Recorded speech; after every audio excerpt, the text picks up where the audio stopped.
वसई विरारच्या विकासाला आता मोठी गती मिळणार आहे।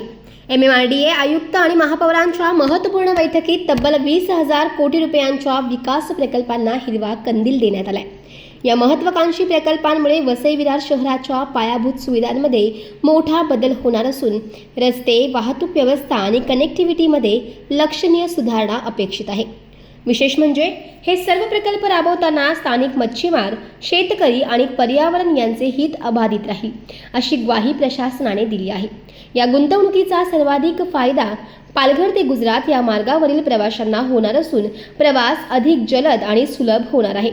आगामी काळात वसई विरार ते मुंबई महानगर प्रदेशातील एक महत्त्वाचे कनेक्टिव्हिटी हब म्हणून उदयास येण्याची शक्यता व्यक्त केली जाते। बघा, कसं आहे की आपल्या या शहराचा विकास करण्यासाठी MMRDA ची काही जबाबदारी आहे आणि ती जबाबदारी पार पाडण्यासाठी तत्कालीन आमदार लोकनेते हितेंद्र ठाकूर असतील, युवा आमदार क्षितिज ठाकूर असतील, तत्कालीन आमदार राजेश पाटील असतील, तर यांनी पाठपुरावा केलेला। जसं रेल्वे ओव्हरब्रिज आहेत, रोड ओव्हरब्रिज आहेत, रिंग रोड आहेत आणि ही सगळी कामं करावीत। प्रमुख रस्ते आहेत हायवे पासून शहरात येणारे आणि त्याचा पाठपुरावा करत होते।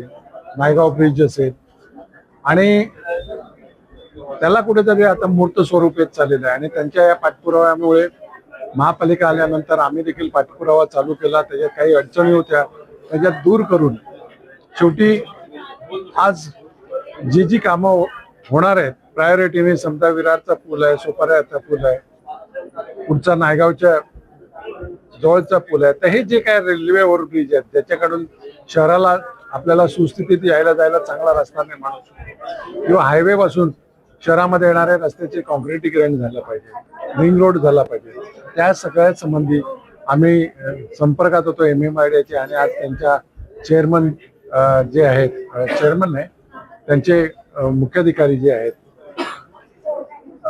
कमिशनर आहेत MMRDA चे संजय मुखर्जी साहेब, तर त्यांच्याकडे बैठक झाली। त्याच्यामध्ये डिस्कशन संपूर्ण झालं, काय काय करायला पाहिजे, काय नाही करायला पाहिजे, कुठे गाडी अडकलेली आहे, काय अडचणी आहे आणि आमच्या लक्षात आलं का ह्याबाबत राज्य सरकारशी देखील बोलायला पाहिजे।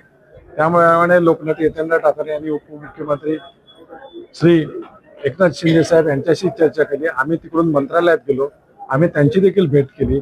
त्याने देखील MMRDA चे कमिशनर साहेबांशी फोनवरनं डिस्कशन केलं, काही त्रुटी असतील काय असतील त्याबद्दल त्यांनी सूचना केल्या आणि लवकरात लवकर यासाठी आम्ही कार्यरत होणार आहोत। त्यासाठी आम्हाला सगळ्या लोकप्रतिनिधींनी, नगरसेवकांनी, सगळ्यांनी आम्हाला तिकडे सहकार्य केलं, उपस्थित राहिले। त्यामुळे निश्चित आपल्या या शहराचा विकास होण्यासाठी MMRDA ची जेवढी मदत घेता येईल तेवढी घेण्याचा आम्ही प्रयत्न करत आहोत। कितनी करोड़ की परियोजना कोलेबोरेटिंग 20,000च्या वरती, 20,000 करोडच्या वरती या योजना वेगवेगळ्या आहेत। त्या एकदाच होणार नाही, टप्प्याटप्प्याने होतील। वेगवेगळे विषय आहेत, प्रायोरिटीने जे जे पहिले घ्यायचे आहेत, जे गरजेचे आहेत ते पहिला घेतले जातील।